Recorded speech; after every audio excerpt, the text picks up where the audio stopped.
Well, let's hope that things get better in the coming days. Well, we're still talking about transportation now, as U.S. car sharing platform Turo is opening shop in Germany.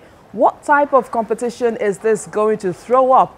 And are investors keen on riding this business?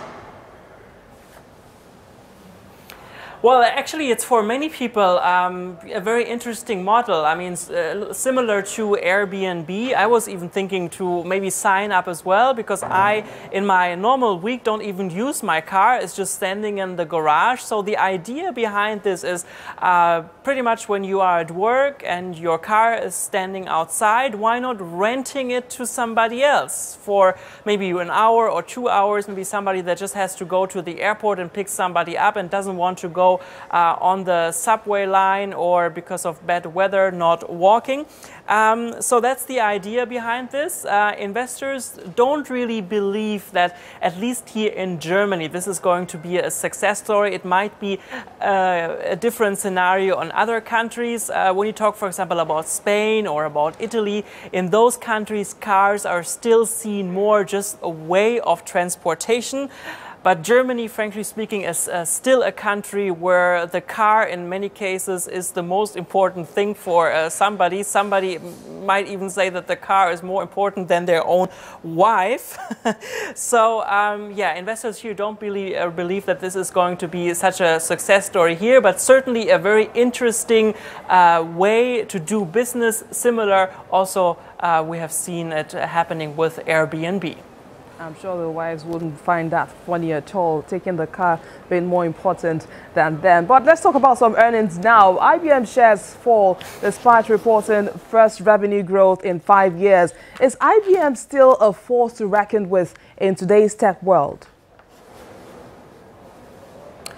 Well, the IBM actually came out with some surprising numbers, because an investor was telling me a little bit earlier, what do you think about a company that in 23 quarters just came out with bad numbers? Well, probably not a lot. Today, a different scenario. IBM was, for the first time after 23 quarters, again providing good numbers, saying that they are again in a plus. They were making 3.6% more compared to last year. That totals up to an amount of 22.5 billion US dollars.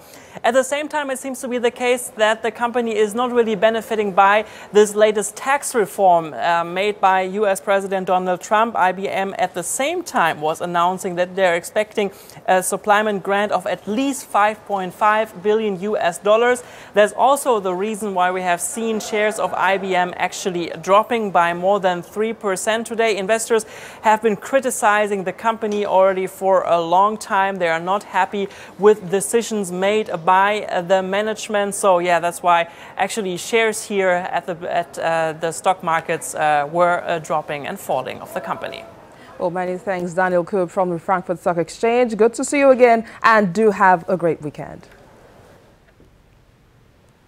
Now, about a year after he was sworn into office, Ghana's President Nana Akufo-Addo says that his country's economy is back on track. The president has been speaking about some of his economic achievements so far, especially his free high school efforts, which he calls a key step towards long-term job creation and modernizing the economy. As Ghana remains determined to wean itself off bailouts through sustained fiscal discipline and a battle against corruption, President Nana Akufo-Addo says his government spent the past year stabilizing the economy, including clearing huge debts while rolling out infrastructure such as schools and roads. He also highlighted his government's achievements in making secondary school education free for all, many steps towards building a more capable workforce to take the economy further. We shall work systematically to solve the problems, not just of the senior high schools, but from the kindergartens to the junior high schools as well. We shall put greater emphasis on technical, agricultural, and vocational training and skills training in general.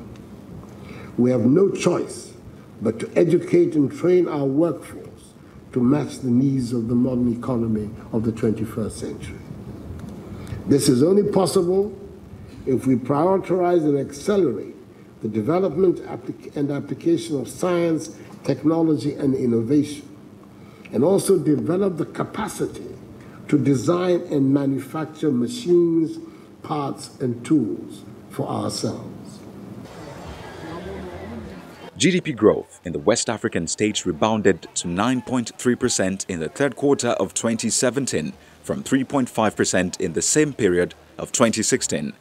Akufo-Addo says the government saved about $7 billion after reviewing power sector deals signed by his predecessor covering a 13-year contract. 11 of the contracts had been terminated. On the streets of Accra, the president got favorable reviews mostly for scrapping fees for senior high schools, but the residents want more. His achievement, free SHS, is in place. There are challenges, but if you take the step, you address the challenges. So definitely they will address the challenges. Free SHS, he has done it. Nurses training allowances, teacher training allowances. Now the biggest challenge is creating jobs for the youth to access. So on that score, I'll give him 8 over 10. When it comes to utility bills and other stuff, lights bills, and I think he has not improved on that. It's not good. But when we are talking of the SHS, for this, I think from last year to this term, it's better because a lot of the parents are able to take care of their children to school because they are not paying the fees. Just a few years ago, Ghana's economy was one of Africa's most dynamic, but it was hit hard, starting in 2014 by a slump in global prices for its gold and oil exports. A fiscal crisis saw inflation and the deficit rise sharply and the currency fall. Akufo-Addo made several promises to turn the country around, including promises to improve sustainable agriculture by building a dam in every village to enable year-round farming. South Africa's central bank has kept its benchmark repo rate at 6.75% as inflation remains on the upside despite a recent strengthening of the rand currency. The rand strengthened against the dollar on Thursday's decision as some investors had bet that the central bank would cut rates. At the bank's last meeting in November, it also kept the rates on hold. But since then, inflation slowed to close the midpoint of the bank's target range of 3% to 6%, and South Africa avoided a potentially damaging double ratings downgrade. The governor of the South African Reserve Bank, Lesetja Kganyago, says the country's economic prospects appear to be improving, but sees a challenging and fragile outlook.